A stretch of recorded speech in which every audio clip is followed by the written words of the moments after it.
Hello, I'm the DancingDragon, and I'm gonna talk a bit about Kakegurui, and you're welcome to listen if you want. Now, I do wanna say that reveal some stuff about the show. I wouldn't consider spoilers, but if you're really sensitive to that kind of stuff, then I suggest just pretend I said something really insightful and be in your merry way. And with that said, I'm just gonna jump right into it. So, for those of you who are not familiar with Kakegurui, it's a story about a gambling-addicted girl beating up various people around her school in various games by figuring out how they cheat and then outsmarting them in various ways. Or at least that's what I thought it was going to be about, but that's not actually the case. You see, most of the time when Yumiko fights an opponent, they cheat, and she needs to figure out a way to beat said cheat.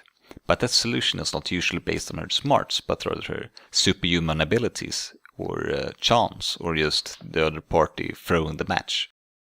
Let me give an example. In episode 2, she uses godly attention to detail and memory, noticing 52 extremely subtle marks on playing cards, which are only visible for a couple of minutes, remembering each and every one of them and then later connecting them to the respective card, so that she in the next match can beat an opponent. This solution to the game is, at least for me, completely unsatisfactory. No one's gonna watch this and say, I bet I can do that. Because it basically takes Yumiko being a god in a high school girl body to even pull it off. And that really doesn't make her relatable or is believable, at least for me. But this also means that for the rest of the anime, if Yumiko is ever going to be beaten, it needs to be by someone as unrelatable and unbelievable as herself, or by just pure luck.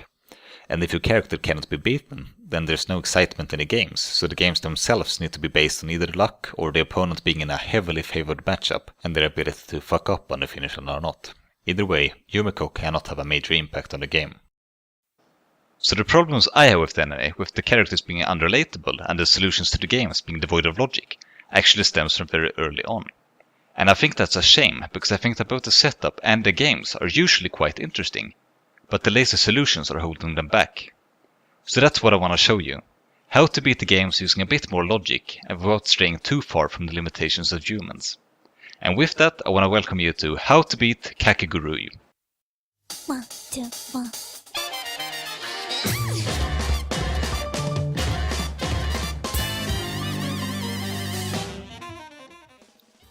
The episode I want to talk about today is episode 2, where we are thrown into a regular game of memory with 52 pairs, and once you get a pair you get to go again. Regular stuff. From the audience's reaction, we also know that they A. never make a mistake, and B. though Susie's thoughts are not the most reliable, we know that at least he thinks it's a match purely about luck. These statements combined supports my assumption that they never pick the same card thrice, meaning that once they pick the card they have not seen before, they try luck amongst the other unknown cards. This is their biggest mistake. A misconception about memory is that it's only about memorization and luck, which is not the case at all. There's also strategy involved. The easiest way to show this is a game with 2 pairs, so 4 cards in total, and in this game you get to choose whether you want to begin or not. Now, at the first glance it might not look like an important decision, but let's take a closer look. For a first card, it doesn't matter what we get or what we choose, since that only determines what we will look for. Now, for a second card, we have 3 cards to choose from, but only one of them will make us win, and is the card we want. If we choose the wrong card, the opponents will surely win, since we have shown them 2 cards. This means that when we start, we have a 1/3 chance of winning, so if we give that privilege to the opponent, we basically double our chances. The disadvantage to start exists with more cards as well, but decreases when you increase the amount of cards, and with 52 pairs it's negligible. But we have at least established that there is some kind of strategy involved in memory, and from different positions you have different chances of winning. But this doesn't actually matter if we don't have any way to manipulate our position in the game. And that brings us to the different moves in memory. Most of the time when you pick a card, you have 2 options to choose from. You can pick a new card, which is needed to get pairs, or you can pick a known card or a card you've seen before, which doesn't bring any more information to the game, making it harder for the opponent to get a pair. With 2 cards to pick every turn, this brings us to 4 possible combinations, which each have their own uses. Well, except for known card, new card, which is just an inferior version of new card, known card. We can call this aggressive, safe, dumb, and passive. Let's take a look at some examples. Let's say we have 4 cards left, and one of them is a known card, which will be represented by a face-up card. You don't get a pair on your first try. What do? We could pick a known card, but that basically gives the game to the opponent. So we have to take our chances with an aggressive play, which at least gives us a 50% chance of winning. But let's instead say we have 3 pairs, still 1 known card, and once again we don't get anything on our first try. Here things get a little bit more complicated. If we go for an aggressive move, we have 2 cards which will reveal everything to the opponent, giving them the win instantly. Another card gives their opponent a pair, and leaves them in this position with 3 unknown cards amongst 4. One of these cards will again instantly grant them the win, and the other 2 will give them a 50% chance of winning. So if we count everything, that gives them a 2/3 chance of winning from the position we gave them.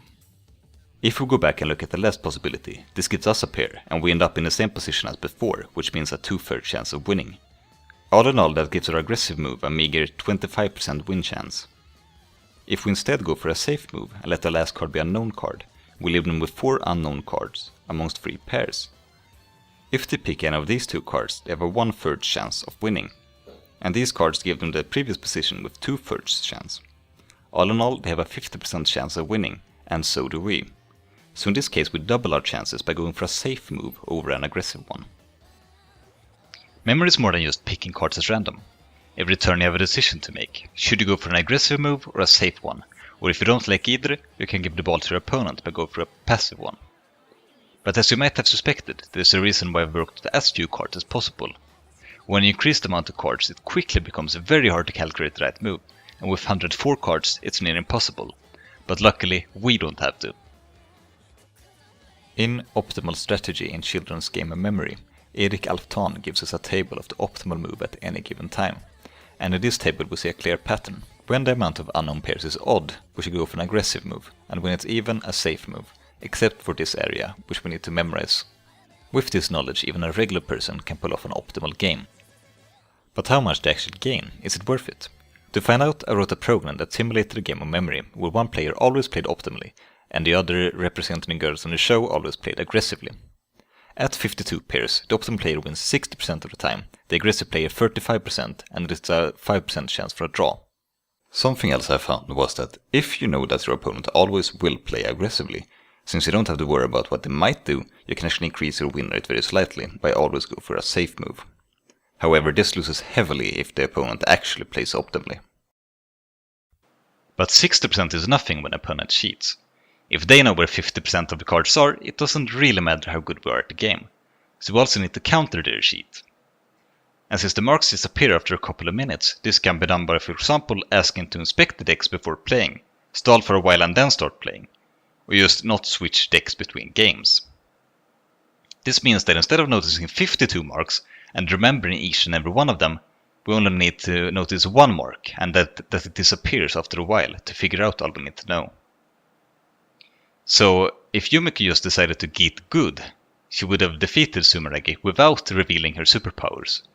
Since we all know that 60% in real life is basically 100% for an anime protagonist. And with that, I feel like I covered all I need to.